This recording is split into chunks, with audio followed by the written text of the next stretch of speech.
अगर मैं कोई बार बार ट्रीटमेंट के लिए आपके पास आती हूँ, किसी ट्रीटमेंट को मैं बार बार करवाती हूँ, जैसे अगर बोटॉक्स है या फिलर्स हैं जो 1 साल लगभग 10 महीने 12 महीने तक का इनका वक्त रहता है, तो मैं बार बार आती हूँ आपके पास वो करवाने के लिए, तो क्या रिपीटेशन से कोई असर होता है, कोई फर्क पड़ता है, जी, रेपिटेशन कुछ चीज़ों में फ़ायदा कर सकता है अगर मॉडरेशन में किया जाए। अगर आप लेज़र भी रीसरफेसिंग लेज़र ज़्यादा कर लेंगे तो स्किन सेंसिटाइज होने का रिस्क रहेगा। बोटॉक्स जहाँ मसल की एक्टिविटी वापस आ गई आप दोबारा कर सकते हैं साल 6 महीने में, लेकिन फिलर्स पे मैं यहाँ तवज्जो देना चाहूँगा और फिर से चेताना चाहूँगा कि फिलर्स में अगर आप बार बार करते हैं तो फेस धीरे धीरे कई लोगों का बड़ा होने लगता है और वो पता ही नहीं चलता, स्लो होता है। फिलर वाटर रिटेन करते हैं। फिलर सब पेशेंट्स में फिलर सेम तरीके से डिसॉल्व नहीं होता। पहले हम कहते थे कि फिलर 6 महीने साल भर में 1.5 साल में चला जाएगा। ऐसे बहुत से पेशेंट्स हैं जिनमें हमने देखा कि फिलर 3-3, 4-4 साल, 5-5 साल बाद भी फिलर वहीं का वहीं है, या वो स्प्रेड हो गया या टूट गया, इधर उधर चला गया, लेकिन है शरीर में। तो इसमें बहुत ध्यान रखना चाहिए। फिलर ओवरडू कभी भी नहीं करना चाहिए। और मैं आपको अपना उदाहरण दे रहा हूँ कि मैंने फिलर जहाँ हम लोग रोज़ाना दिन में 1-2 फिलर पेशेंट्स रेगुलर करते थे 2021-22 तक, अब पिछले कुछ 1-2 सालों में हमारा फिलर का यूज़ मेरा पर्सनल ना के बराबर हो गया, क्योंकि और रीजनरेशन इतनी सारी तकनीक आ गई हैं कि आप अपनी स्किन को रीजनरेट कर सकते हैं।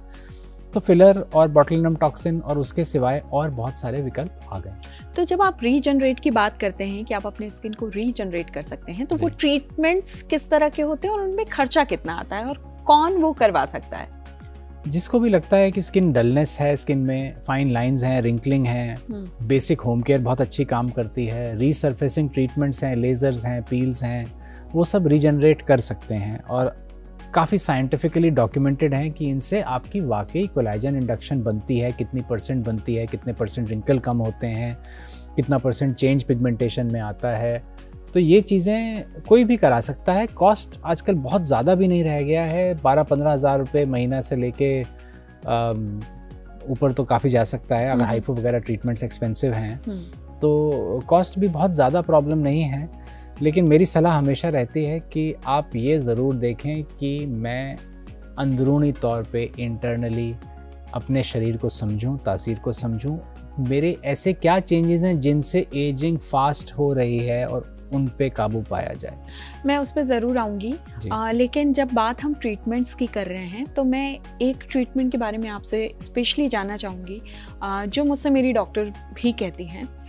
जब लोग जॉ लाइन के पीछे आजकल बहुत भाग रहे हैं, उनको बिल्कुल शार्प तमाम कहूँ बॉलीवुड और हॉलीवुड स्टार्स की तरह शार्प जॉ लाइन चाहिए, और डबल चिन का प्रॉब्लम तो खैर बहुत पहले से था, वो तो नहीं चाहिए, लेकिन एक शार्प जॉ लाइन के पीछे लोग बहुत भागते हैं और च्युइंगम खाते हैं, बहुत तरह की फेस योगा होती है, फेस एक्सरसाइज करते हैं जिससे बहुत ही चिजल दिखे और शार्प जॉ लाइन हो, प्रॉपर चीक बोन्स हमारे हों। तो क्या ये सब कुछ वाकई काम करता है? च्युइंगम चबाना या कुछ एक्सरसाइज, फेस योगा या फेस एक्सरसाइज करना, ये सब असरदायक है? देखिए, च्युइंगम चबाना, फेस एक्सरसाइज, फेस योगा से अक्सर मसल्स बनती हैं। तो अगर किसी का स्क्वायर फेस है, हेवी फेस है, फ्लोर, वो च्युइंगम चबाना शुरू करता है तो उसका फेस स्क्वायर और ब्रॉड हो जाएगा, हेवी हो जाएगा, ब्रॉड हो जाता है। बहुत से लोग स्ट्रेच करते हैं इसको। ये प्लेटिज्मा है। अगर आपकी प्लेटिज्मा ये वाली मसल ऑलरेडी एक्टिव है तो वो नीचे और खींचेगी इसको।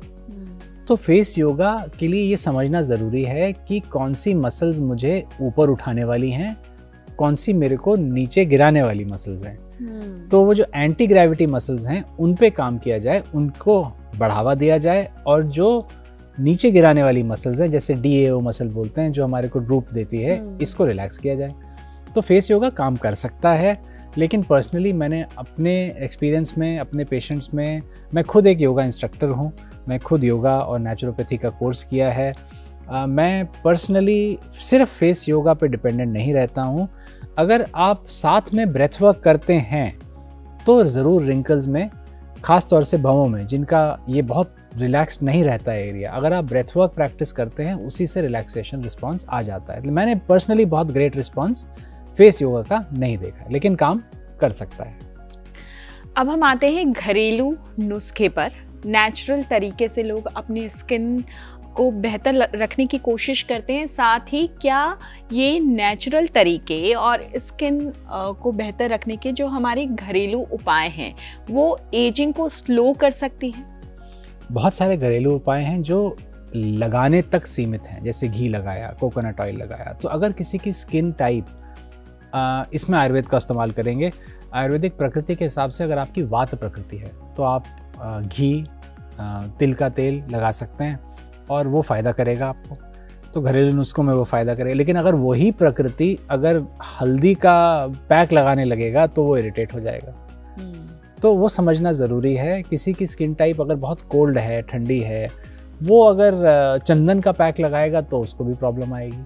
तो जिनका पित्त प्रकृति ज़्यादा है वो रक्तचंदन, चंदन का पैक लगाएं, उनको फ़ायदा होगा। तो घरेलू नुस्खों में भी काम करेंगे, लेकिन जिस तरह से हम उसको इस्तेमाल करते हैं वो हम समझ के नहीं इस्तेमाल करते। हम ये समझते नहीं कि हमारी तासीर क्या है, हमारे शरीर की प्रकृति क्या है, उसके हिसाब से हम उसको इस्तेमाल करें तो घरेलू नुस्खे काम करेंगे। और घरेलू नुस्खों में सबसे ज़्यादा चीज़ तो जो आपकी किचन में मौजूद है, खाने की चीज़ें, उन्हीं को सही से यूज़ करेंगे तो स्किन पे बहुत मैजिक दिखेगा। मैं आपसे ज़रूर जानूंगी कि वो खाने पीने की चीज़ें कौन सी हैं, कौन से ऐसे सुपर फूड हैं जो हमारी स्किन के लिए अच्छे तो हैं ही, एजिंग को स्लो डाउन करते हैं। लेकिन उससे पहले स्ट्रेस और नींद की कमी, क्या स्ट्रेस और नींद की कमी भी एजिंग को तेजी से बढ़ा रहे हैं आज के दौर में? इस पे तो कोई संदेह ही नहीं है। इस पे बहुत शोध हो चुका है कि स्ट्रेस, कॉर्टिसोल रिस्पॉन्स और उसकी वजह से लैक ऑफ स्लीप की वजह से कॉर्टिसोल की प्रॉब्लम होना और आपका इंसुलिन लेवल बढ़ जाना, ये दो चीज़ें, दो हार्मोन ऐसे हैं जो आपको डायबिटीज़ की ओर भी धकेलते हैं, इंसुलिन रेजिस्टेंस की ओर भी धकेलते हैं, डिहाइड्रेशन भी कराते हैं और उससे इस तरह का प्रॉब्लम बढ़ता है। अब मैं आती हूँ वापस पहले वाले सवाल पर, खाने पीने की चीज़ों के बारे में। तो कौन सी ऐसी खाने पीने की चीज़ें हैं, आदतें हैं, दोनों में जानना चाहूँगी, सुपर फूड और हमारी हैबिट्स, जो एजिंग को स्लो डाउन करने में हमें हेल्प करें? खाने पीने में जैसे हेल्दी फैट्स हैं, सही टाइम पे सही मात्रा में हेल्दी फैट्स खाए जाएं, बहुत काम करते हैं। बहुत बड़ा प्रॉब्लम इंडियंस में प्रोटीन की कमी होना है। शुगर और कार्बोहाइड्रेट और स्टार्च हमारी डाइट में भर भर के है, सुबह से शाम तक है। तो प्रोटीन इंटेक बढ़ाएं।